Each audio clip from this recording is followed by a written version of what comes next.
Hey everybody, my name is Andrew Davis and you are watching Conversations in Pop Culture, brought to you by my sponsor, Mixum Printing, the smarter way to print. I know printing your creative project can be confusing and stressful, but Mixum is here to make it easy. From their instant quote calculator that lets you get as many quotes as you want for free to their 24-hour customer service, Mixum is here to make your printing experience run smoothly from start to finish. And right now, you can actually choose from a range of premium printing options and materials. And the company has printed so many people's Kickstarters who have been on this very show. Sam Quinlan showed off what Mixum Printing looks like with 47 Furious Tales. So if you want to see what it actually looks like, go check out that interview. And they actually print in the United States, Canada, which is where Corey's from. Tip of my hat, who's on the show right now, guys.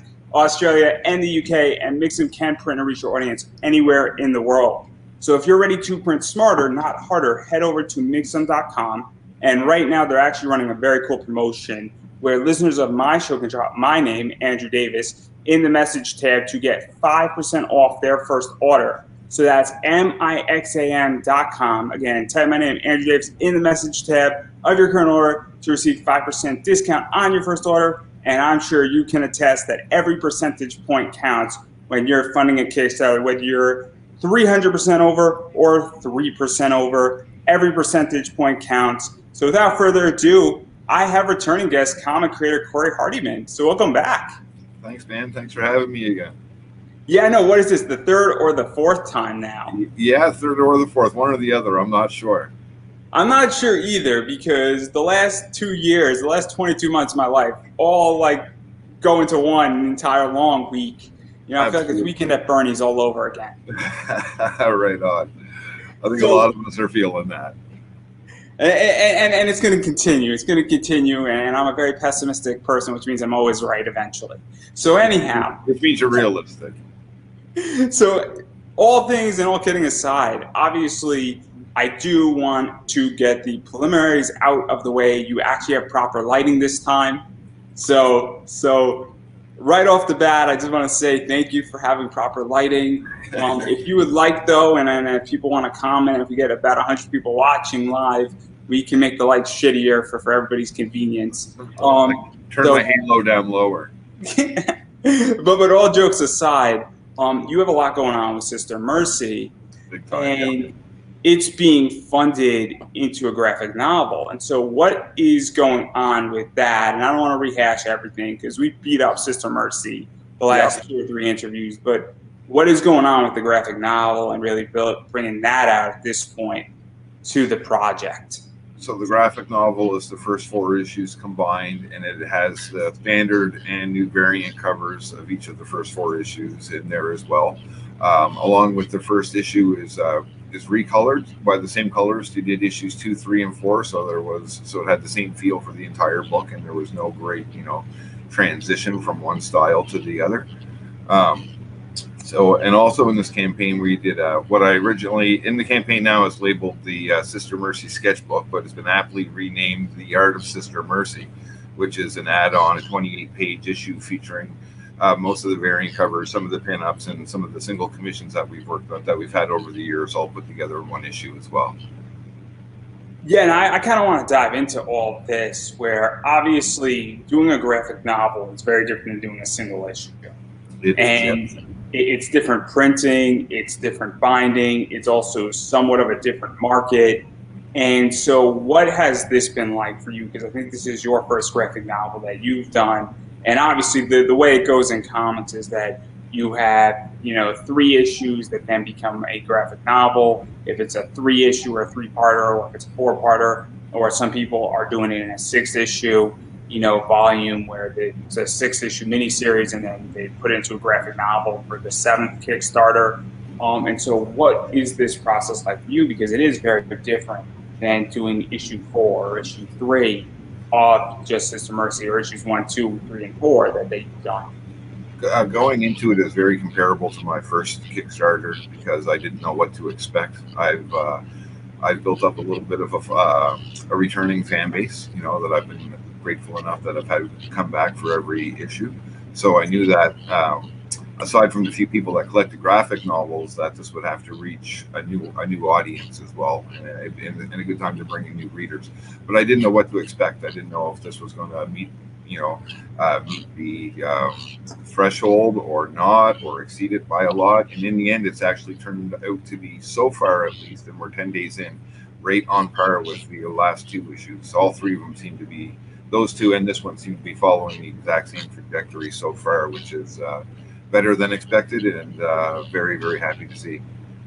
And then to even go further into this, because graphic novels are fascinating, and there is a big shift going on in comics right now, where there's people who won't read a comic book, they'll read a graphic novel.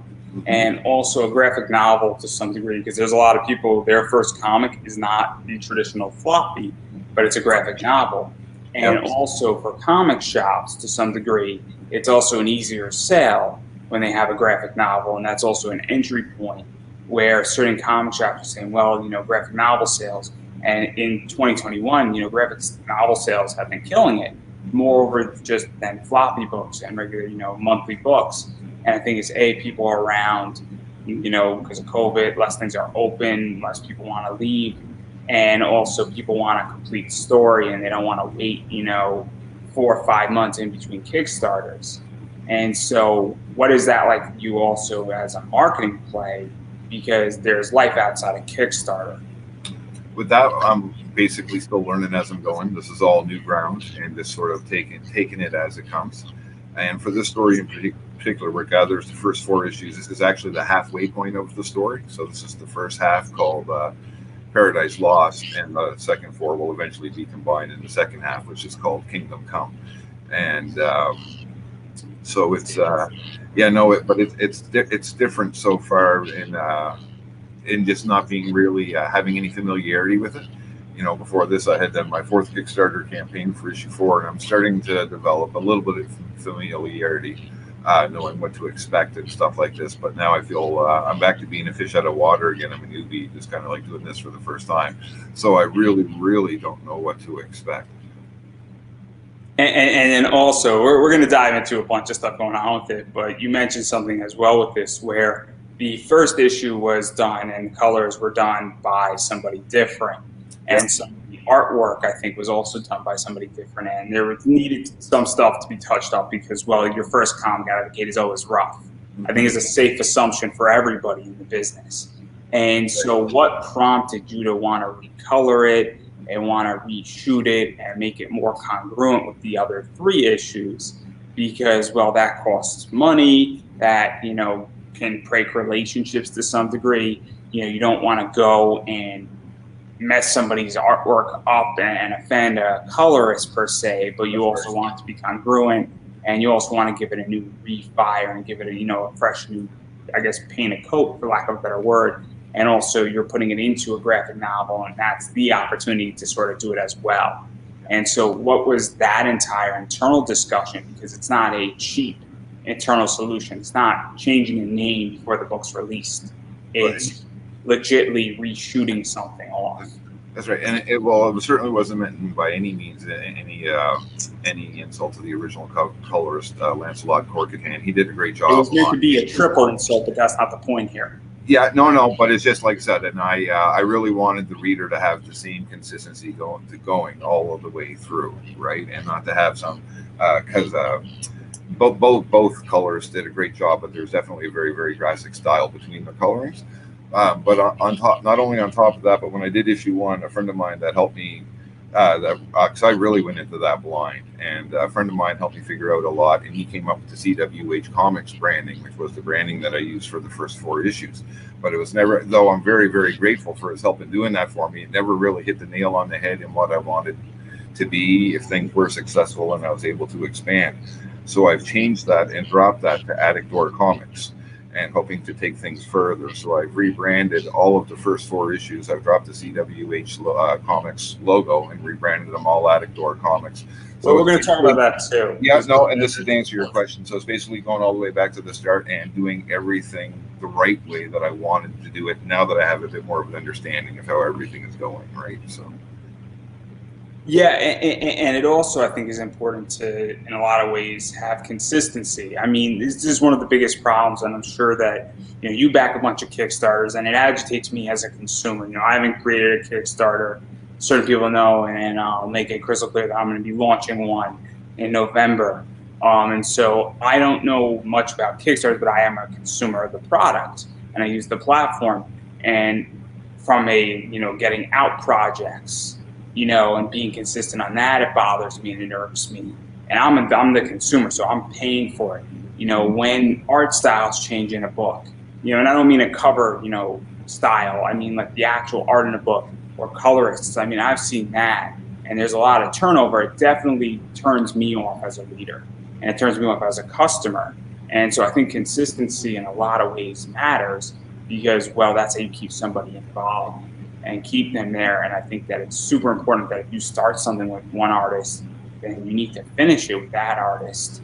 If you can, obviously things happen, but it's just from a business standpoint, being consistent is such an important element in business. Absolutely.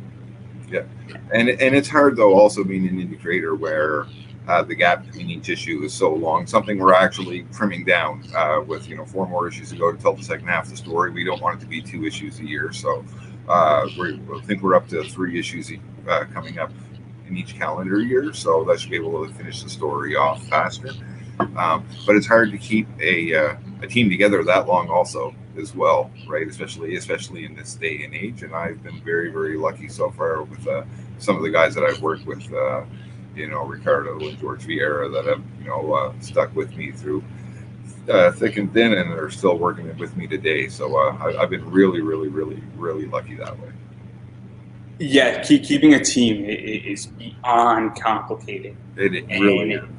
Keeping customers involved is complicated. I know all about this where things come and go, and it is beyond complicated. And I'm learning firsthand that it's not an easy thing, and at some point I'm going to be building a team, and it's going to be a feat of it in its own. So anyway, though, you did mention Attic Door Comics, and obviously you branded as CWH, right? Originally, yep. I'm making sure I heard it right. And It's been a while since I've actually looked at my Sister Mercy books. They're in my nice long box. Some of them I just put up on Instagram. I couldn't put up the nude ones. I'm an adult here. I don't want to get demonetized or get kicked off Instagram. It is not for me. I like the Instagram platform. Absolutely. And then if you get 100 people in this thing, live, I'll show some nude covers, guys. I'm just saying, I'm just saying that if people show up, I deliver.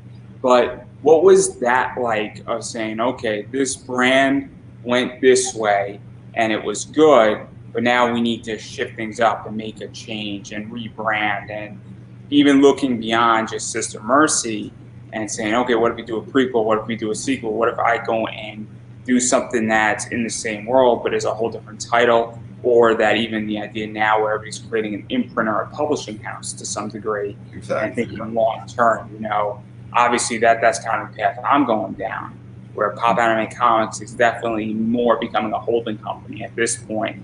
It's an unofficial holding company in a lot of ways. It holds a lot of assets. Yeah. And it's very, very interesting because that's just not you. It's everybody in indie comics right now is going down that path. Exactly. Yeah. Exactly. And again, it's something that's it is new territory to me, and taking it in small steps. And it's basically what I've wanted to do from the very beginning. I've wanted it to pretty much be Attic Door Comics right from the start.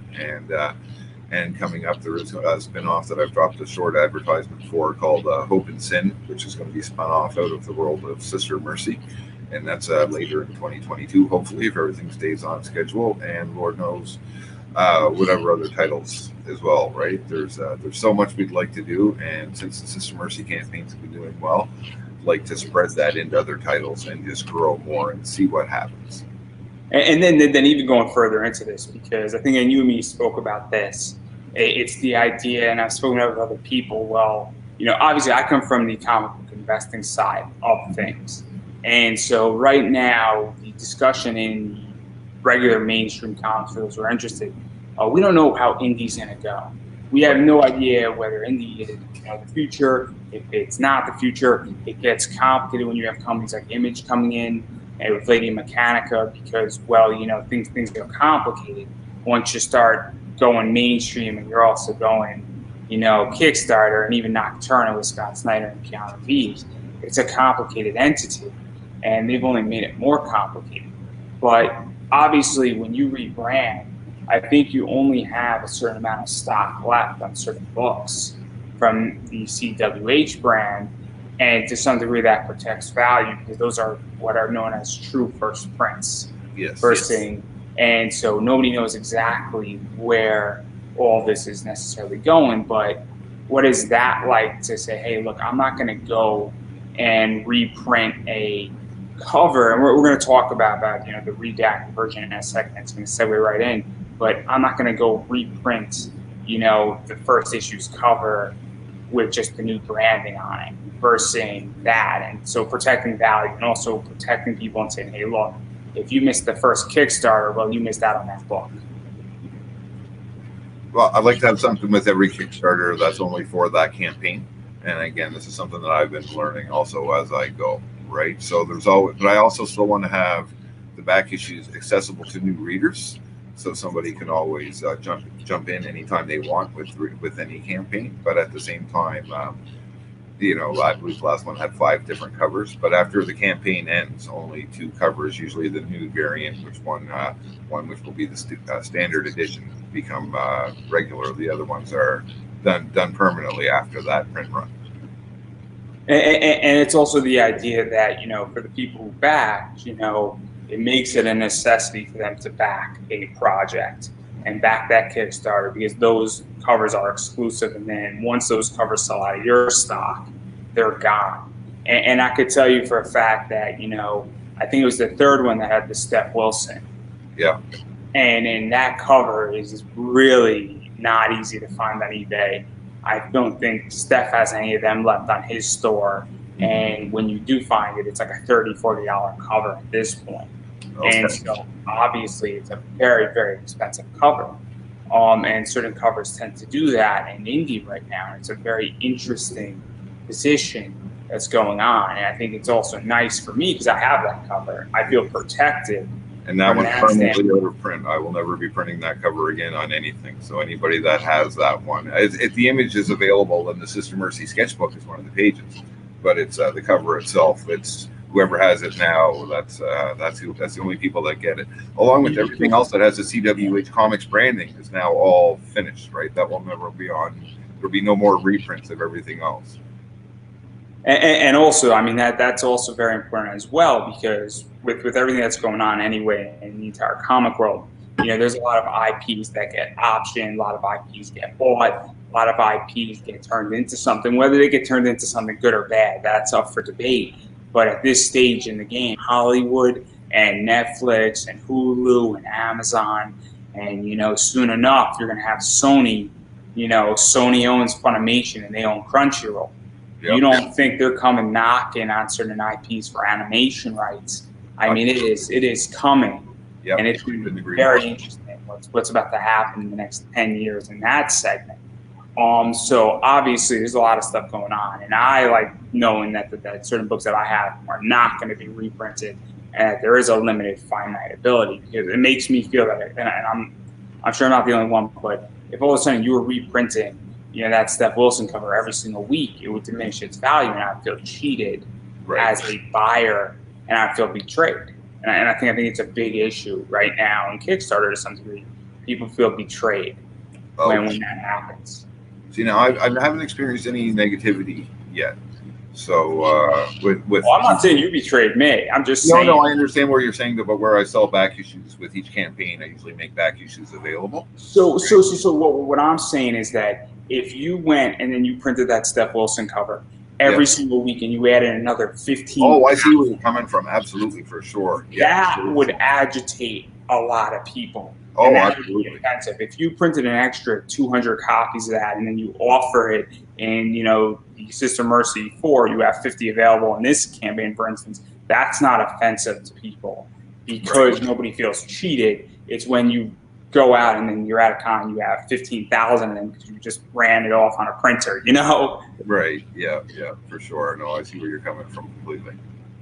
But I digress. I'm an investor. I'm trying to make money here, guys. I like money. I like money. Money's fun. You know, money can be very elastic. When you are cash poor, money is essential. Okay. Absolutely. Oh, trust me. I know. When you're in college and you just are looking for beer money and you have comic books that are worth money and then you turn into beer money, you're a very happy individual, is all I'm going to say. So a long time ago, but I actually have memories like that firsthand, so I can identify with that. and so I've been there. Everybody's been there. You know, anybody who's a serious collector has a story like that. And then you realize that, oh, I can make money with comics. It's a great day. But anyhow, I do want to get into what I mentioned, which is the Redact issue of Sister Mercy 1. Yeah. And so I think Fred Manhano or thank you. I wasn't going to get it. Recolored it. I think, you know, and then it obviously became more congruent. And then I think he colored, or he might have done something with the cover. And then I think that Jason Hare, here, I think, I don't know how to pronounce his last name. I'm not gonna say the second name because I'm not gonna get that one right either. I don't know if you guys, that's Canadian, French, or indifferent. I found out today, as a matter of fact, that's France, French, and that's Gwenelle Dalago. And so obviously that's the second cover for you know, or cover B for issue 1 Redacted as well. Yep. And so what was this like, building out 2 brand new covers that never came out before? Obviously are the first new covers for Attic Door Comics beyond just the graphic novels, and is sort of kicking off, I guess, the standard of what it's going to look like. Yeah, well, it was, since I was getting the issue recolored anyways, figured, you know, just might as well go the full 9 yards and go with the covers as well. And I'm really happy with them. I think they're both beautiful covers.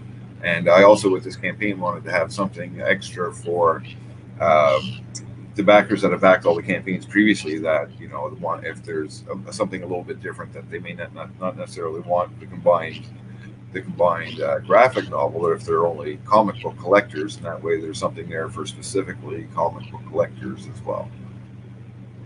Yeah, and I like both this, and also you've done the nude cover as well as a traditional cover, which is always nice, and that's also a big thing.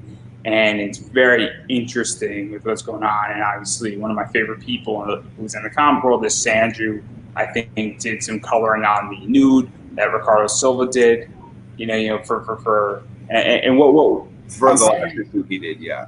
Sandrew's worked on 2 or 3 different covers now, I think, yeah. And so obviously that sort of leads right into the rewards we're about to talk about. And obviously there's a bunch of stuff, but and I'm sure we're going to get into it. So obviously there's both physical and digital rewards. And you do something interesting that I haven't seen, and I'm curious actually the rationale behind it. Is that because I know that Isaac Fox does this as well from Astral Ticket, is that, and I've seen it a lot more, but you were one of the first people that I start with, is that you offer, you know, for the standard edition on a digital level, it's like $5, and for the nude version, it's $7. And I've never seen anything like that before you with Sister Mercy, I think, for issue 2 or maybe issue 3, where that was offered, and it was something that I was a little confused on, to be honest. Right. And I'm curious because now I'm seeing it a lot more, and it's a very interesting concept because it's sort of NFT and digital currency oriented, for lack of a better word. Right. And so I'm curious where that idea came from, even the rationale, because you've done it again in this as well.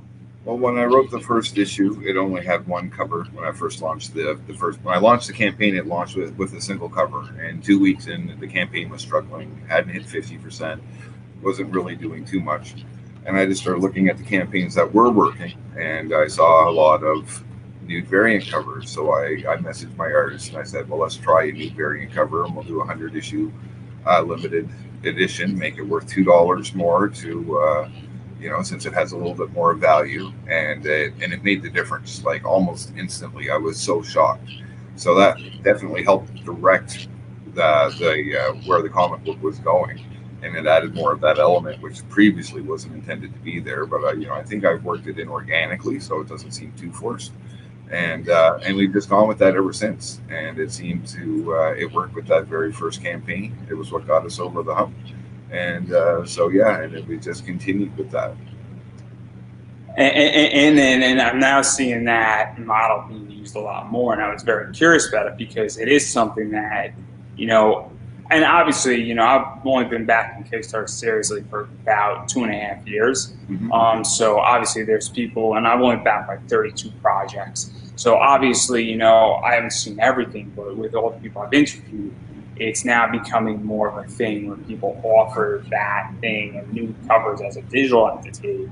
And I was just curious if it was crypto related or not, because that's where things are going anyway. It's a very, rooted principle in exclusivity and crypto and all that stuff. But then also you offer just regular digital editions and everything in between. I think you offer a digital catch-up as well, and a variety of other stuff. And I'll be the first to say that shipping is expensive, especially, the last time I bought, issue 4, the shipping was about 1/3 of what I spent. Mm-hmm. Just on the campaign. So, Yep. and obviously I'm in the U.S., which means that the dollar is stronger than the Canadian dollar. I don't know what you have in Canada, but what it's called. It's a dollar. It's just a Canadian dollar. A little bit more colorful, but not worth quite as much. So you guys steal everything from us. It's okay. yeah, that's right. You have free healthcare. We don't. So you win some, you lose some. Right. Yeah. but I digress right there. But shipping is very expensive. So obviously, digital everything is very efficient. But then getting into what really is the meat of this campaign is the graphic novel. And I know that John Davis did the first cover. I think Justin Hunt did a variant. And then there's a few other people who have done some variant stuff as well. And there's a few options for different covers on the graphic novel. I think Ricardo Silva did one. I think that, Maro Zapata, Zapata, I think, yeah, Moro Zapata. And then I don't know who else did a cover, but I think the Ricardo cover is sort of brand new added just recently. That's right. That was a late add-on. And so what is this like to have so many options and give, people the ability to choose what they want? Because I've been saying this for a long time at this point where, the things that is big libraries, on demand when I can read, watch, or enjoy something, and then customization / choice. And so what is that like? Because everybody has different art styles, everybody has different tastes. And so what is that like for you to say, hey, I'm going to give people 3-4 options on a graphic novel? Originally, it was only supposed to be 3 was my plan. I wanted to have a Kickstarter exclusive cover that was only going to be available with this campaign and this campaign only. And the limited print runs right down to the amount of backers that chose that tier. And then the 2 other tiers that would be available for people down the road. The fourth cover sort of came out of the blue. I was talking with Ricardo, and he surprised me with that one. And I sent it to Lanyo Alves for coloring, and just absolutely love it. It's one of my favorite pieces, and I'm so happy. It's those little surprises from him every once in a while that really make it worth it. And then even going further into this, because one of the other things you do, and I'm super curious about this, is the sketchbook, or also known as the Artist Sister Mercy at this point. And that has a bunch of stuff in it where it's very much like a Zenescope gallery book, or, the swimsuit edition of Zenescope, or the swimsuit edition of a lot of comics, where you have a bunch of characters in there in a particular style or different art styles, or you have a cover gallery book, and it's sort of the best of a certain character or covers, or relating to swimsuit covers or something like that, or just pinups in general. And so where did that idea come from? What was it like to include it in the graphic novel? Because there are people who all they do in comics is collect swimsuit editions. they don't collect anything else, or they collect gallery covers, or they collect different things, or they want the cheesecake art and they want things, and they also don't necessarily want the cover because they want to experience all the covers. And sometimes with particular books, you know, picking up an entire set of Sister Mercy up to this point, even if you were backing from the first Kickstarter, it can be very expensive very quickly. And so how did that idea come about, and what was it even like building it out and offering it? Because it is something that is nice at a certain point to have. It was something, it was an idea I played with for probably a year or so, but I hadn't really committed to the thought of doing it. And finally, last week, actually, one week into the campaign, I decided to, just because I've commissioned so many artists that have done pinups that have only been on Facebook, or you know, or have appeared here and there, and you know, and now are gone. And I feel like they deserve a little bit more life, and they should be on paper somewhere for, you know, people to appreciate as well, right? So that was nice. And to get back to what we were talking about just very quickly earlier in regards to the shipping, as I've mentioned before, the shipping out of Canada is absolutely, it's so much more expensive than the American shipping. You guys really your shipping out of Canada, my last book was about $22. Yeah, I could tell you that I ship comics out for 11 to 12 bucks. So shipping, the only reason why I say it's expensive is that, you know, shipping in general has gotten expensive. About 6 months ago, it was about $9 to ship a comic in the U.S. You know, for me to ship a comic to Illinois, which is the middle of the country, because I'm in Connecticut, was about $9 on average. Okay. So you guys have something called media mail, but I'm not very familiar with that. Now I ship in priority, but I ship in priority because it gives me $50 of insurance. So I ship a little bit more expensive. I could ship a book for $5, but I get no insurance. I choose to ship it for more money because I get insurance, because I want to be protected. Because when you're selling a book that's a $45 book, you know, $50 insurance is included. God forbid something happens, somebody's busting my balls on eBay, you know, I'm protected. And I've been in the business and understanding as a seller that, yes, I'm more expensive, but you will be refunded immediately if something goes wrong because I'm covered versus having to fight me. That's the whole reason why somebody will spend an extra $3 when I'm sending something out. Now, though, it's about 11 bucks. And I don't know how Canada is affected, but it's pricey. Yeah, we did between my first and second campaign, our shipping here I did a substantial jump. But on this campaign, I actually found similar size, because the books haven't been printed yet, but I found graphic novels of the same page count out of my stack of Marvel graphic novels, and did up some dummy packages and went to the post office so that I had the exact cost of the shipping, right? So the backers are paying the exact, so there's no surplus, and nobody gets hurt on either end.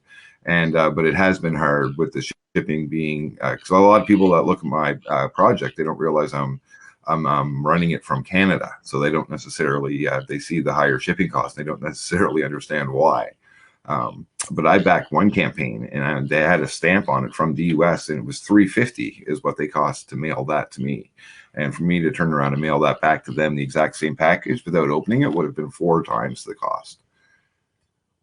Yeah, and it gets expensive. And I don't know when you're shipping out this project exactly, and I don't remember the exact delivery date, but in the US, I mean, we're in a mail rate hike. And I don't want to embarrass this person, but they said, you know, what they said to their backers, and they threw it out in a Facebook group. And the only reason why I bring this up is that it's a legitimate point. Is they said, would you guys mind waiting an extra, you know, 6 weeks for me to ship out, because it is a big difference with a postal hike, you know, and it's a big concern. And I didn't back this person's project, but I don't necessarily mind waiting an extra 6 weeks because I understand what it is with postage. And so I'm not too sure when you're dropping it exactly and shipping this out, but obviously postal rates are not going to calm down until probably 2 weeks after in the middle of January, if not even further into February. and in the US. And I mean, I'm not happy about it as an eBay seller. It affects my business tremendously. Absolutely. Now, the deadline that I have set on the campaign for fulfillment is February, but I've been very, very lucky in the past in being able to beat the deadline by a month or two, exceed it by a month or two ahead of schedule. So fingers crossed that I could get it out even before that. So, but again, a lot of that will depend upon the printers and how fast the shipping goes here as well, getting them from the printers. And the reason why I bring this up is that, as I stated, obviously my sponsor gives a 5% discount, and shipping matters. And if you have a discount, or even if shipping is 50 cents less per package, but you're shipping out 300 packages, it adds up really, really quickly. Oh, it really does. Yeah. And so I know this because sometimes I've shipped out 30 packages in a week. And all of a sudden, if it's a higher shipping rate, it might only be $30 extra, but if your profit margins are only 15%, that cuts right into your profit margin of about 4%, which is crazy. And my profit margins are much higher than that. I'm a very good eBay seller, so I deal with high-end merch. I deal with merch that usually $50 or more for a reason. I found that out the hard way with my very first campaign because I didn't know the exact cost of shipping. So I was guesstimating it, and I guessed it a lot, and I really hurt myself drastically on that campaign. But it was definitely a learning experience in the end. That's why I'm only doing digital rewards for my Kickstarter, because digital rewards, the shipping, you should see my shipping price. $300 to ship to Australia. Oh, wow. $600 to Canada. My digital reward tiers, it's great. But if you get it physical, free. Yeah. Oh, okay. Completely. Physical rewards are completely free. Shipped to you. Digital rewards, totally going to charge you like an arm and a leg, completely. It's going to be great. That's going to be great. It's my favorite tier is that you could pay me to get off my mailing list. It's going to be great. It's going to be great. That's an original idea, that's for sure. I saw a Kickstarter that said $25 to get on my mailing list, and my response to that is that people pay to get off mailing lists. Right. Yeah. Yeah. Wow. So I'm just saying. But getting back to Sister Mercy, complete sidebar right there about mailing. And then how my digital tiers, everybody, you heard it here first. It's really expensive shipping on my digital tiers. You charge a lot for your digital tiers too, right? The shipping is it's really rough, right? Oh, absolutely. That digital snail mail is it's so pricey. I mean, you should see my finger. I do curls with my finger up and down, up and down. You think it's just simply I tap the enter button and we're off to the races? God knows, it's tough. I like how Larry from Niobe Comics is like $22 sounds about right.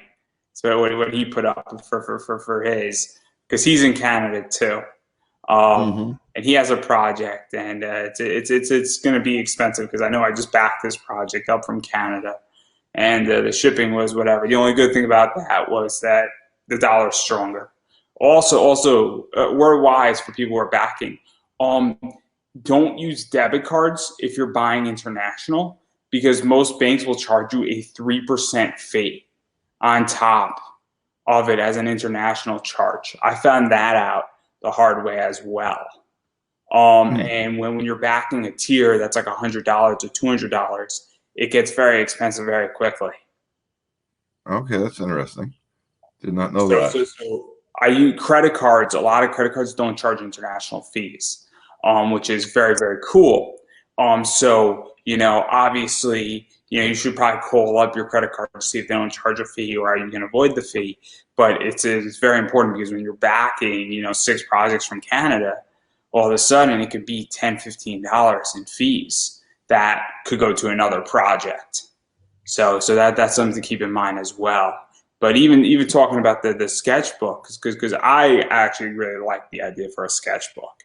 And I encourage a lot of people, with arts in. I know you're not going to reprint it on a book, but I would love to see this in a sketchbook because I can't afford every single cover on a Kickstarter or in mainstream comics. And I think it's such a nice thing for people to say, look, I can't, I can only afford 2 covers or 3 covers. I can't afford all 5 or all 4 or all 3 covers that came out in the book.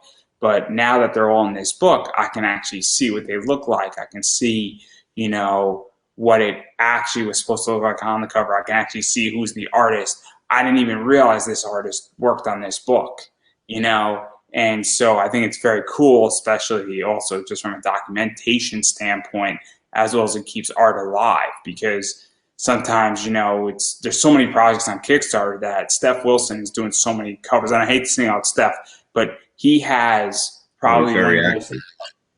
He's got all these covers out there. He just did, which is a Westchester, and he had a cover there. And then you go and look down something else, and he's got like 5 covers there. If you type in his name on Kickstarter, I don't think he's ever done a Kickstarter himself, but he's involved in so many of them. Oh, absolutely. Yeah, for sure. And it started out as the Sister Mercy sketchbook. That's what the tier is called. That's what the original cover graphic I had built said. But based upon a comment actually on my Facebook page from a fellow comic creator, Richard Boom, who does the Sisterhood series, he said Sketchbook was really underselling it for a title, and it deserves something a little bit more, as an art book. So, and when the backers get it, it'll say The Art of Sister Mercy is actually going to be the final title when it actually goes to print. It all goes back to ideas. You could say I'm an intern, or you could say I'm a fellow. Words matter. That's all I'm going to say is that words can change the way something is perceived. Absolutely. Yep, for sure. And look, words can be deceiving too. There's plenty of deceiving things that words do. Somebody says I was in a top 100 business podcasts. Well, it could be deceiving is all I'm going to say. But at the same time, I think everybody knows what an art book looks like. Also, a sketchbook. When I pick up a sketchbook, and this is just how I view it, I'm expecting something like J. Scott Campbell's sketchbook is very different than a J. Scott Campbell art book. And this is something that I gathered from the comments, the conversation I had with Richard. That's basically what he had said. People would probably be expecting unfinished art, uncolored art, stuff like that, when in actuality, every page is a finished piece. This is more of what is known as a cover gallery type of book. Yeah, that is all, yeah. And then so you're seeing things like pinups. So Zenescope does this very well, where I happen to love Zenescope, and they'll have like the swimsuit edition, and it's an 8-page comic in the front of something that's just like a sort of standalone story, and then they have all these artists like Chris Enhai, and then they have Ali Garza and Ebas and Don Mateague, or Mateague, right. It's Mateague, and then they'll have like a second. I thought it was Mateague. Okay. Mateague, from my understanding. I know because he's been on like 3 times, and I get it wrong every time. I'm bad at it. I'm sorry, Larry. If you're still watching, I'm sorry. He's Canadian, so I should know this. Even though he calls me blue shirt guy, which is getting annoying. I'm not happy about that. I own up to it too, which is great. Which about the comments, it's just great. I don't know if I'm welcome back on that show though, so that's neither here nor there. But I just got myself lost completely. Anyway, that I love the concept because I really appreciate when people do these types of books because it does also collect everything that's been done. And one of the cool things about Sister Mercy as a whole, and that you've done in I think the last 3 campaigns in particularly well, is you have amazing cover artists. I mean, you have had Mike Chrome, you've had Steph Wilson.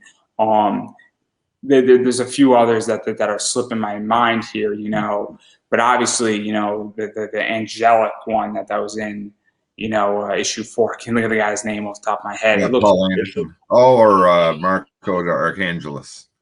Yes, the second one where it looks almost like a blend, like a 3D blend between being drawn and almost painted, if that makes any sense. I hope to work with him again in the future for another picture because I really love that one as well myself. I really enjoyed that one, and it's a weird cover, not to the sense that it's a weird cover, but it's like a weird art style, if that makes any sense.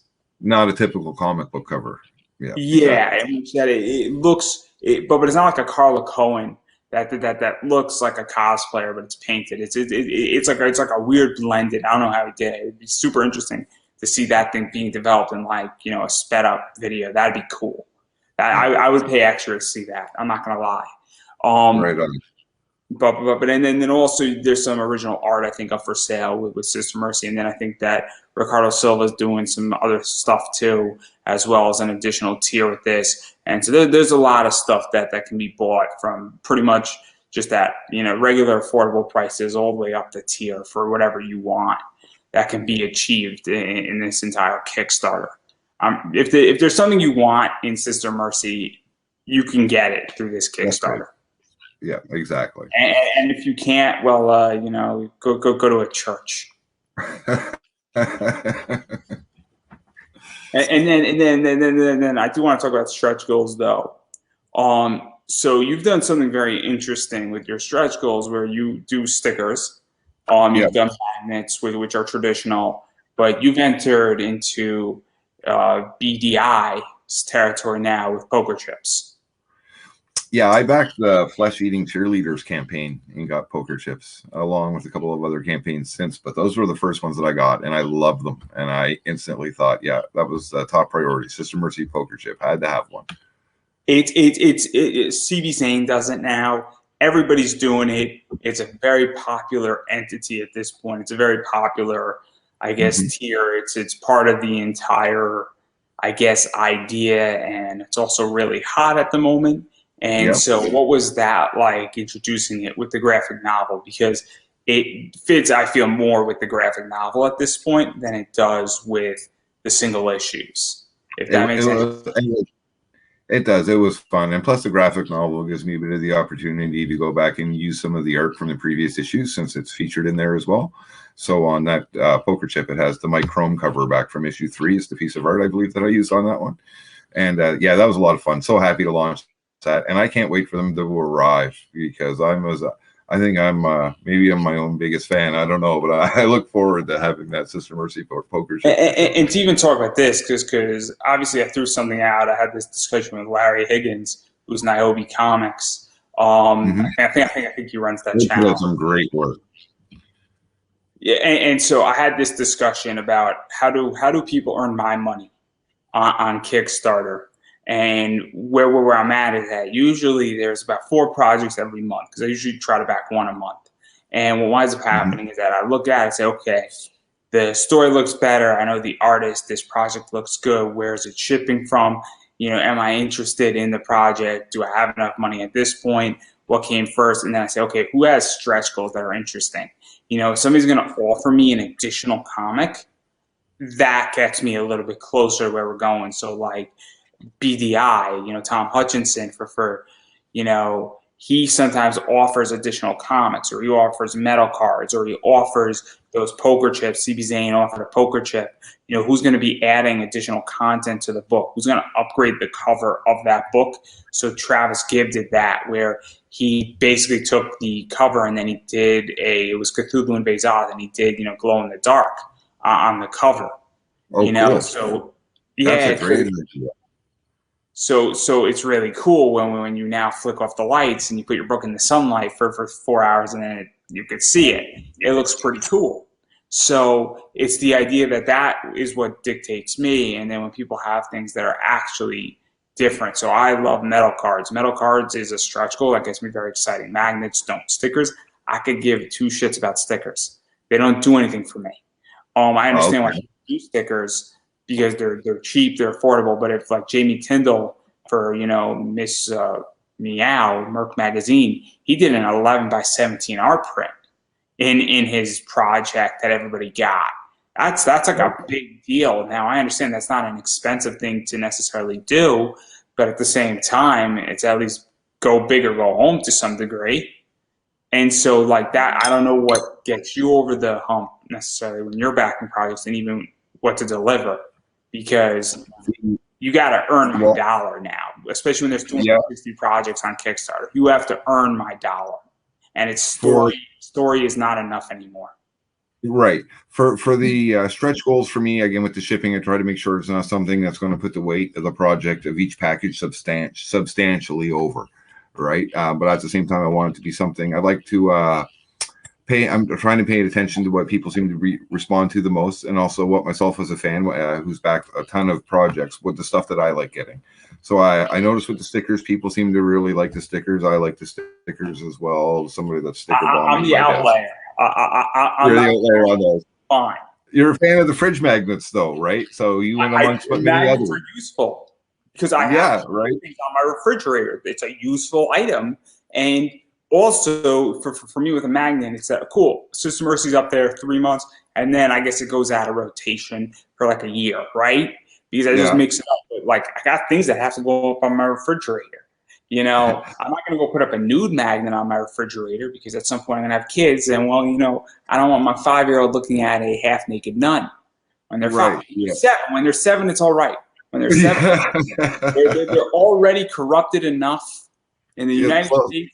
Because they've been to the school system, right? It's hey. If you're not corrupted by the age of 7 in the United States, you have to become a priest.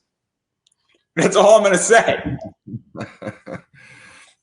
Yeah, but no, there's also some great stretch goals coming up, like with the previous campaigns.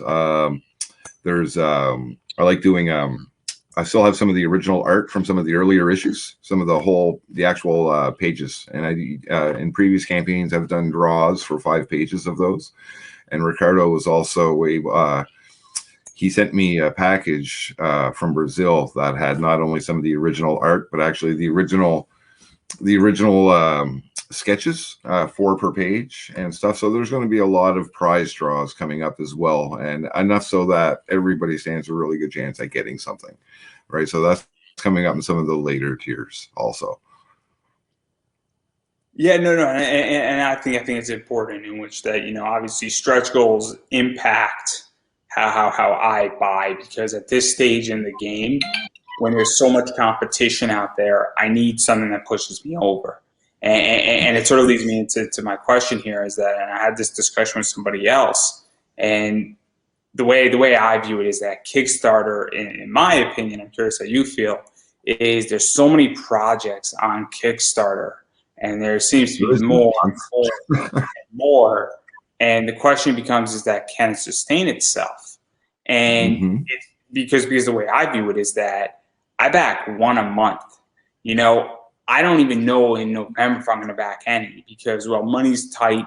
You know, stimulus in the U.S. is ending. Also, things are opening up. Holidays are coming up. And money is now going out into a bunch of different areas. And the question I have is that has it gotten too big and it needs to recede? Because in the investing side of comics, I feel that things are overhyped tremendously right now. And I think that there's a lot of, you know, people have money and people have fear of missing out. And I think things are 20 to 30 and possibly even 40% overvalued. And I think a lot of people are going to lose their shirts. I mean, I think we've seen this with Pokemon cards, where in the middle of the pandemic, everybody was buying Pokemon cards, and those cards are now worth below what people paid for them. You know, we saw with Michael Jordan, it was like a 1-of-1 Michael Jordan card or a 1-of-10, and people were paying like $5 million or like $50 million for one of them, and now it's selling for $30 million. Now, it doesn't mean that it's not going to go back up to 50 million plus or go from 3 to 5. I forget the actual number, but I think the point is made. It's just that people overpaid for stuff, and I feel with Kickstarter, I'm curious how you feel, where there's, in my opinion, there's too many, and it's not sustainable at this point. Well, definitely shocked to see how many are on there this month. This is probably the most that I've ever seen up there at any one particular time. But there's 160 right now on it. Okay. And I could pull it up right now, actually. But continue. I'm looking it up right now on the chart. If I could pull it up. But for the most part, I browse. I look for campaigns that I like to back myself. But I usually don't pay too much attention or put too much thought, I guess, into that. I just, the fun part for me is creating the comic book and hoping that people like it and that people buy it. And so far, I've been lucky enough that trend's continuing, right? So I'm just going to just keep going with it for as long as I can, and try not to read too much into the market and other details, and just hope that what I'm doing keeps working the way that it has been. And on a side note, something to remember, if we do an interview for Sister Mercy 5 here in a few months, remember this moment, because I got an idea when I was talking to you, and I just wrote it down right there, for a couple of covers. And I am so happy with this idea. I can't help but grin, and I just got to figure out the artists that I'm going to get to line them up. And we'll talk about it on your show, because it's something that hasn't been done yet, and I'm really, really happy with that idea. I had to write it down instantly, so it's all there. Well, I'm glad I can be of assistance, and I can't find the actual number, but I know there's a lot. For the moment.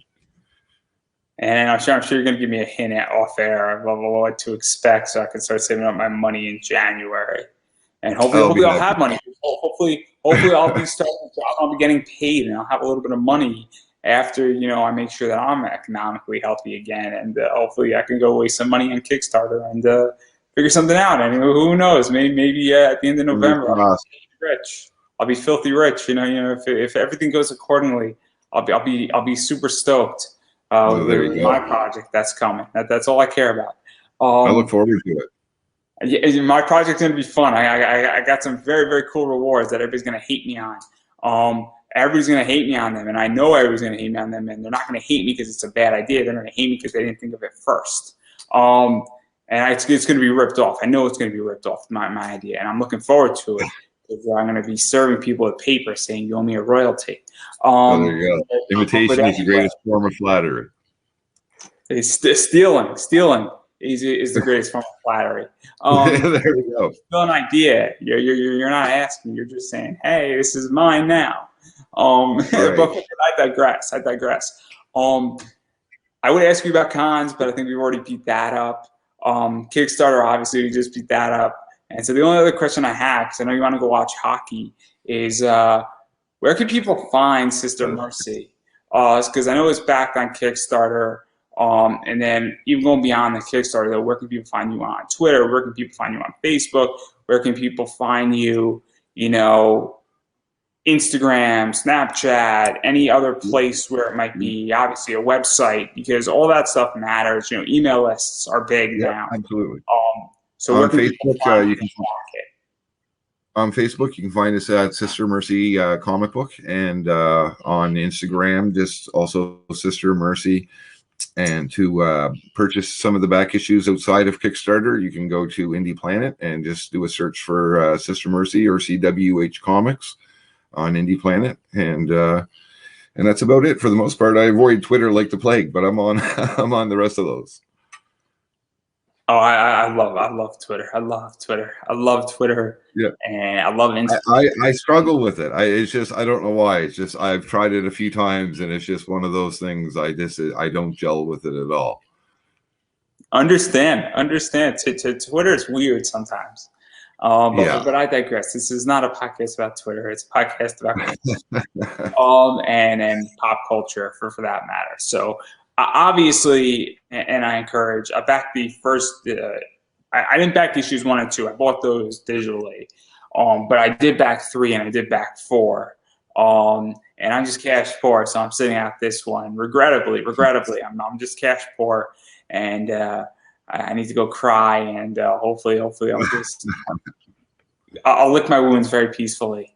But money's tight. Money's elastic when money's tight. You can stretch a dollar in a lot of ways. You can't rip a dollar, but you can stretch it. That's but having said all that, in all seriousness, though, you need to back, and support indie content creators and comic writers and artists and everybody in between. And the way you do that is you back their Kickstarters, you follow them on social media, you share out their projects, you actually share it on your wall, you tweet about it, you share it in your Instagram story, you tell somebody, because unfortunately algorithms are not what they used to be. And it happens all the time where somebody's like, oh man, I didn't even know this project was going on for the last 20 days, and you've been promoting it every day. It just never appeared in my feed. And even in Facebook groups, even in Facebook walls. I hear stories all the time where people are like, "You're my friend, and I didn't know that you had a project going on." And so obviously, the more things get shared, the more people that get shared with, the more it appears out there, and it goes a long way. You know, sharing something, if you're not backing it, can be just as effective because you don't know who's watching, and you don't know who's going to see it, and you don't know what amount of money that person's going to spend or who they're going to tell. And it goes a long way, and you have to do that. You know, sharing is just as important, and in many cases more important than backing an actual project. Furthermore, I am an indie content creator, so I appreciate everybody who shares my stuff out there. You know, all I really want is a share. You know, money's great, and you could go buy me a coffee, and it'd be great. And I appreciate money because money goes a long way too. But what I really want is I want likes, shares. You know, like my Facebook page goes a long way. You know, I have an interview tonight, I think at 9 o'clock. You know, watch that interview, comment on my interviews. It goes a long way. It's just as important. In many cases, it's more important than money at this point. Also, if you're printing a project, use Mixum if you're in the States or Canada or Australia or the UK, because they're great. Use my code, Andrew Davis Message, to have 5% off. And because that's how they know I sent you there, and you're getting a discount. And on that note, I'm going to give you the final word before you go watch hockey. No, thank you very much once again for having me on the show. And for anybody that's interested, Sister Mercy's out there on Kickstarter. Go and check it out. Like you said, share if it's not something you're interested in backing. By all means, still feel free to share it. And if you've read it, drop us a line. Let us know what you think. And thank everybody that's shown interest and or will be showing interest. It's greatly appreciated. Yeah, I think that's the best way how to end right there. And again, you know, hopefully your team's gonna win. Right, big time. And on that note, I don't think I could top myself any more than I did at this moment. So I think that is a wrap. Awesome. Good night, everybody.